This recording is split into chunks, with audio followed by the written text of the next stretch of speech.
El hombre que decía, vamos a morir juntos, pero solo él quedaba vivo. El horror escondido en 20 metros cuadrados.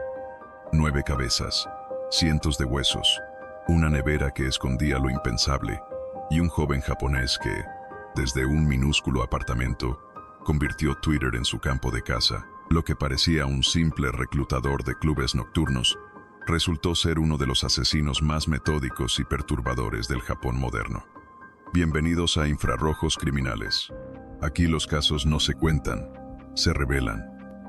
Takahiro Shiraishi tenía 27 años cuando las autoridades entraron en su vivienda. Lo que hallaron fue una escena indescriptible: restos humanos cuidadosamente almacenados, cuerpos desmembrados, huellas de una frialdad que helaba la sangre.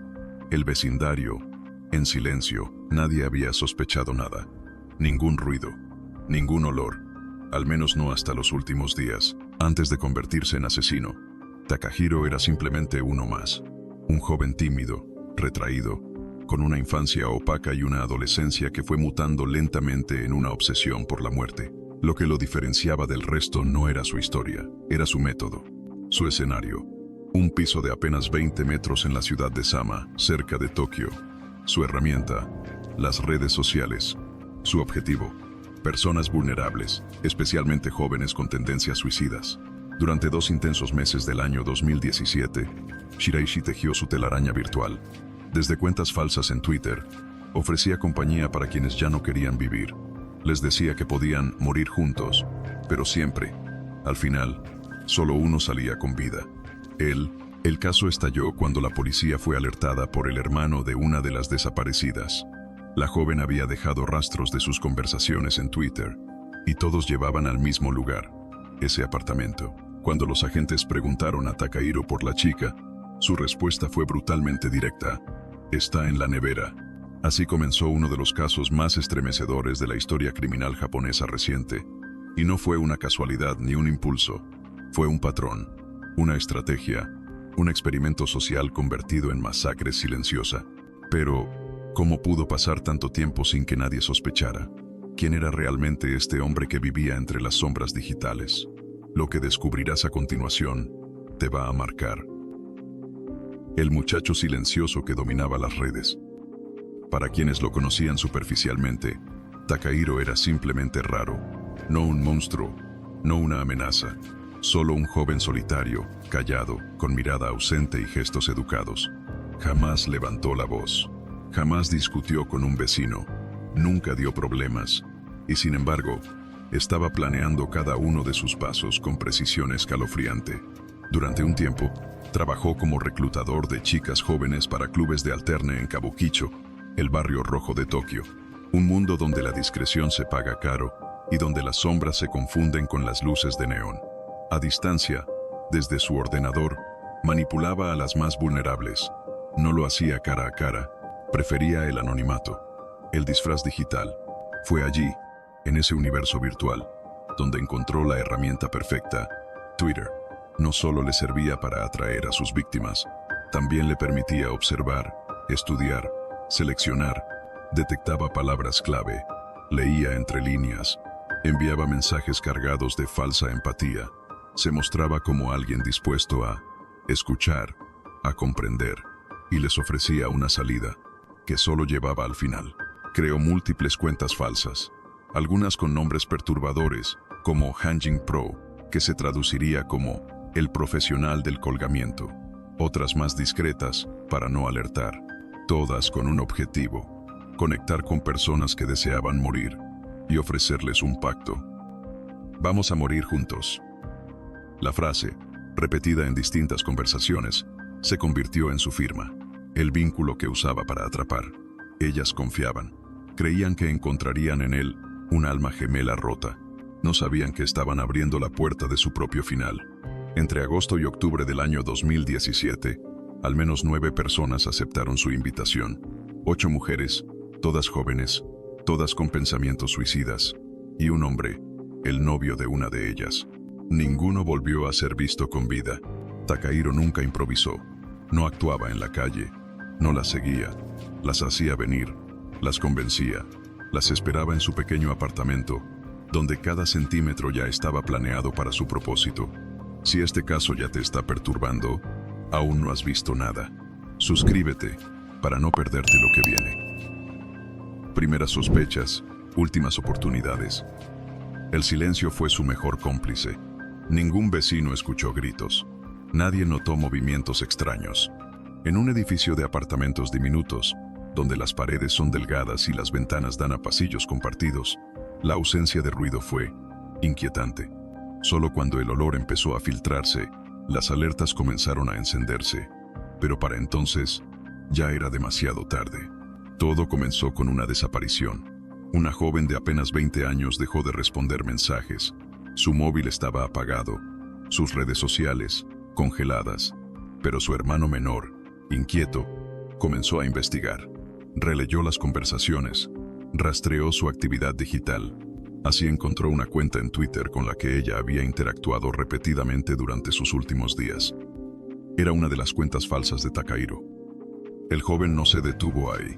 Creó un perfil, imitó el lenguaje de su hermana y se puso en contacto con el hombre que sospechaba. Fingió tener pensamientos suicidas, fingió querer compañía para terminarlo todo. Y Takahiro respondió, como siempre lo hacía, con invitación incluida. Esa fue la pista decisiva. El hermano fue directamente a la policía, con capturas de pantalla, fechas, horarios. Los agentes, al principio escépticos, no tardaron en atar cabos. Había múltiples denuncias de desapariciones similares en la región, todas recientes, todas sin resolver. Y en varios casos, los familiares también habían mencionado a Twitter como último contacto conocido. La policía actuó. No podían entrar de inmediato, pero organizaron una trampa. Una agente, haciéndose pasar por una joven con pensamientos suicidas, inició una conversación con Takahiro. Él, como era habitual, no tardó en ofrecerle compañía. Y la misma frase, «Vamos a morir juntos». Fijaron una cita. Mismo lugar, el apartamento de Sama. Cuando él abrió la puerta, creyendo recibir a su nueva víctima, se encontró con la policía. El interrogatorio fue breve. Le preguntaron directamente por una de las desaparecidas. Él no se movió, no negó nada, solo dijo una palabra, nevera. Esa fue la señal. Los agentes entraron. Las primeras horas fueron caóticas. Lo que parecía un apartamento minúsculo se convirtió en una escena de pesadilla. Restos ocultos en bolsas, ropas empaquetadas con huesos, cabezas cuidadosamente envueltas. Todo allí, todo en 20 metros cuadrados, todo metódicamente colocado. Había ocurrido a plena vista, bajo un techo compartido, en un país con una de las mayores redes de seguridad urbana del mundo. Y sin embargo, durante semanas, nadie lo vio venir. El día en que la verdad estalló, el apartamento parecía inofensivo desde fuera. Puerta metálica, pasillo estrecho, 2 plantas minúsculas, pero al cruzar el umbral, los agentes descubrieron algo imposible de ignorar. Un hedor ácido, penetrante, y un silencio tan denso que parecía retener los ecos del horror. Lo que encontraron no era solo evidencia, era una coreografía macabra. En un refrigerador portátil cuidadosamente sellado, hallaron los restos de varias personas. Huesos largos, fragmentos de cráneo, trozos pequeños envueltos en bolsas. En una esquina, una caja contenía lo que luego sería identificado como una colección de cabezas. 9 en total, todas dispuestas como si fueran objetos, como si no importaran. Takahiro no opuso resistencia, ni una palabra, ni un intento de huida. Solo observaba, frío, silencioso, como si no estuviera allí, como si todo aquello fuera rutina. Cuando le preguntaron por qué lo había hecho, respondió con una calma inhumana, porque quería sentir lo que es tener el control total, y porque ellas ya no querían vivir. Los agentes no daban crédito. Uno de ellos dijo más tarde que nunca olvidaría esa mirada. No era una expresión de rabia ni de culpa, era vacío puro. La policía, con guantes y mascarillas, tardó horas en clasificar los restos. No había sangre, no había señales de lucha. Todo había sido hecho con precisión quirúrgica. Las víctimas eran 8 mujeres jóvenes y un hombre, casi todas entre los 15 y los 25 años. Algunas desaparecidas hacía semanas, otras apenas unos días. Todas habían sido contactadas por redes sociales. Todas compartían un rasgo: Estaban en un momento de extrema vulnerabilidad emocional. Takahiro lo sabía y lo había aprovechado. Cuando la noticia salió a la luz, el país entero quedó paralizado. La televisión japonesa interrumpió su programación habitual. Las redes se inundaron de mensajes de incredulidad. Nadie entendía cómo algo así podía haber pasado en una nación conocida por su seguridad, su control, su aparente perfección. Las autoridades lo catalogaron como uno de los crímenes más atroces del siglo. La prensa lo bautizó como el asesino de Twitter. Las víctimas, protegidas por la ley, no fueron nombradas públicamente, pero sus historias resonaron en los corazones de millones. Los padres, los hermanos, las amigas, todos empezaron a hablar. Algunas confesaron que sabían de los pensamientos oscuros de sus hijas, pero nunca imaginaron esto. Otras, que jamás se dieron cuenta de lo que pasaba tras la pantalla. El velo se rompió, y con él, la confianza ciega en el anonimato digital. Una mente vacía con sed de poder. No alzó la voz, no se mostró nervioso, no suplicó perdón. Cuando Takahiro fue interrogado, habló con la misma neutralidad con la que uno responde en una encuesta, sin remordimientos, sin lágrimas, sin humanidad. El perfil psicológico que emergió durante el proceso judicial dejó atónitos a los expertos. No se trataba de un brote psicótico, tampoco de una mente totalmente desorganizada. Lo que encontraron fue algo más frío, una inteligencia funcional, combinada con una absoluta falta de empatía. Takahiro sabía perfectamente lo que hacía, lo planeaba con cuidado, y lo justificaba con una lógica torcida, diseñada para que todo sonara razonable, aunque no lo fuera. Según los psiquiatras forenses, Shiraishi sufría de una profunda desconexión emocional. Desde la adolescencia, había mostrado señales de aislamiento, obsesiones sexuales violentas y un creciente desprecio por la vida ajena. Su historial no incluía delitos anteriores, pero sí había confesiones de antiguos conocidos que hablaban de su fascinación por el sometimiento, fantasías recurrentes sobre asfixia, dominio y control absoluto. Durante el juicio, se le pidió explicar por qué elegía víctimas con tendencias suicidas. Su respuesta fue helada, porque eran más fáciles de convencer, porque nadie iría a buscarlas. Esa frase marcó el tono de todo el proceso. No lo hacía por odio, ni por necesidad. Lo hacía porque podía, porque sentía que el anonimato le daba poder, y porque, según él, la muerte era parte de su placer. Revisando sus conversaciones en Twitter, los investigadores descubrieron un patrón repetitivo. Primero, contacto emocional. Luego, promesa de comprensión. Después, manipulación. Las frases eran casi idénticas. Puedo ayudarte. Podemos irnos juntos. No estarás sola. Y una vez que la víctima aceptaba, él ejecutaba el plan sin vacilar.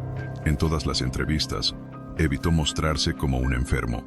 De hecho, rechazó el argumento de su defensa, que intentaba presentarlo como alguien incapacitado mentalmente. Él insistió: yo elegí hacerlo. Sabía lo que hacía. No quiero excusas. Esa frialdad hizo que incluso los más experimentados criminólogos lo calificaran como un caso excepcional, no solo por el número de víctimas, sino por la manera en que transformó el dolor ajeno en su herramienta. Takahiro no buscaba fama, no quería atención. Lo que quería era sumisión, tener el control total de cada escena y decidir él cuándo debía terminar. Porque para él, el final siempre debía ser suyo. Una condena entre las sombras. El juicio comenzó entre cámaras, titulares y un país en estado de shock. Japón, conocido por su orden y discreción, se encontró de pronto enfrentando uno de los procesos judiciales más oscuros de su historia reciente. Takahiro Shiraishi se sentó en el banquillo, con el rostro imperturbable. Ni una palabra más alta que otra, ni un solo gesto que delatara arrepentimiento.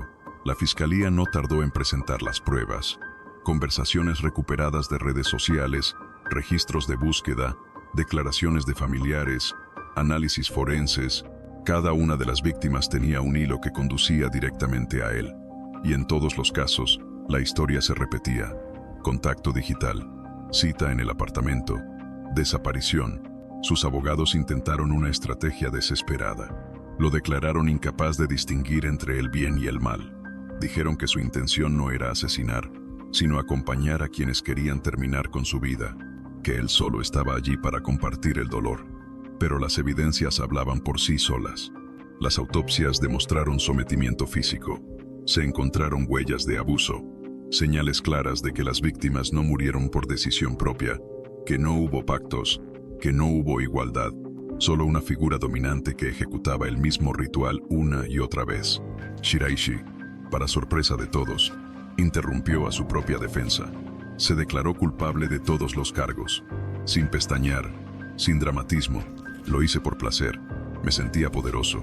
No fue por compasión, fue por deseo. Sus palabras cayeron como un puñal en la sala. No intentó justificarse, no pidió clemencia, solo dejó claro que aquello había sido, desde el inicio, su elección. El veredicto fue unánime. La condena: muerte por horca. Japón es uno de los pocos países desarrollados que aún aplica la pena capital, reservada para los crímenes más atroces.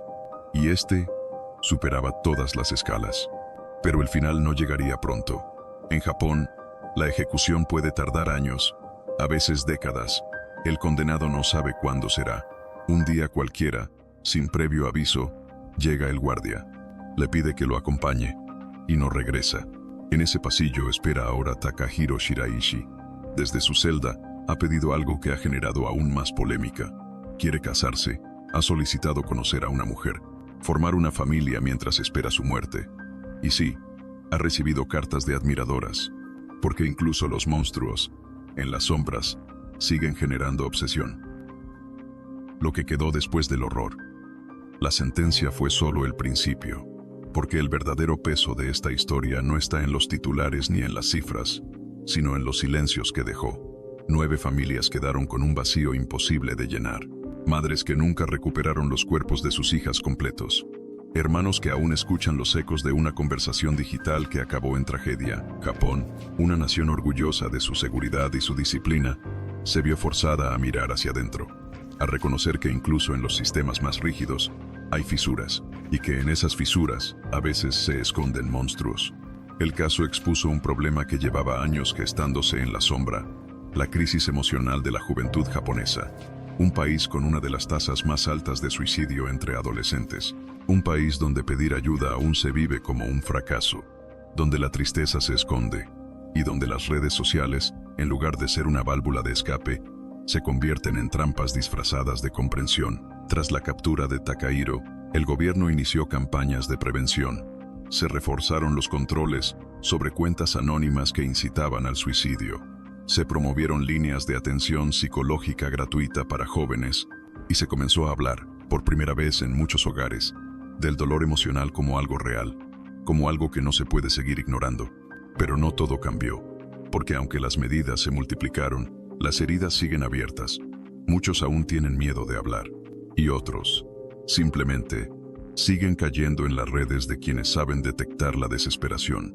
El nombre de Takahiro Shiraishi quedó grabado en la memoria colectiva como una advertencia. No era un extraño que acechaba en callejones oscuros. Era un rostro amable tras una pantalla, una voz que ofrecía consuelo, un vamos a morir juntos, disfrazado de empatía. El barrio donde vivía intentó borrar su huella. El edificio fue remodelado. Algunos vecinos se mudaron. Otros siguen allí, fingiendo que nada pasó. Pero hay quienes afirman que, por las noches, cuando todo queda en silencio, ese apartamento sigue oliendo a algo que no se puede describir. Y es que hay historias que no se superan, solo se aprenden a llevar. Un monstruo digital en un mundo conectado. Vamos a morir juntos. Con esa frase, simple y directa, Takahiro Shiraishi atrajo a 9 personas a su pequeño apartamento en Sama. Pero no era una invitación, era una sentencia. Mientras ellas buscaban comprensión, él buscaba control, y lo obtuvo, una y otra vez, en silencio, detrás de una pantalla. Lo más perturbador de esta historia no es solo la cantidad de víctimas, es la normalidad, la frialdad, la facilidad con la que ocurrió. En un país lleno de vigilancia, en una era donde todo se comparte, donde cada paso digital deja rastro, nadie lo detuvo a tiempo. Quizá por eso este caso sacude tanto, porque muestra que el mal ya no se esconde en sótanos oscuros. A veces sonríe desde un perfil de Twitter, a veces te escribe con ternura, A veces te promete compañía, cuando en realidad solo quiere tu ausencia. Takahiro no dejó cartas, no buscó justificaciones, solo dijo que disfrutaba el poder, que se sentía libre cuando dominaba a sus víctimas, que era su manera de sentirse alguien. Y tal vez eso es lo más espeluznante, que en su mente era menos un criminal y más un dios menor que jugaba con la desesperación ajena. Hoy, sigue esperando en el pasillo de la muerte. No sabe cuándo será el día. Nadie lo sabe. Podrían ser años. Mientras tanto, hay quienes siguen escribiéndole, personas que lo admiran, que desean conocerlo, que quieren casarse con él. Y uno se pregunta, ¿cómo es posible? El caso de Takahiro Shiraishi no solo nos habla de crimen, nos habla de soledad, de fragilidad humana, de lo que puede pasar cuando las redes sociales se convierten en refugio y también en trampa. Nos recuerda que lo invisible puede ser letal y que, a veces, el verdadero horror no grita, solo espera, observa y actúa. ¿Tú qué opinas? ¿El mal se fabrica, se hereda o se elige? Suscríbete a Infrarrojos Criminales si quieres entender lo que muchos prefieren no mirar. Lo que ocurrió aún resuena en las sombras. Y si esta historia te ha dejado sin aliento, no te pierdas nuestro próximo caso, los top 20 hackers más temidos de la historia, ya disponible en el canal.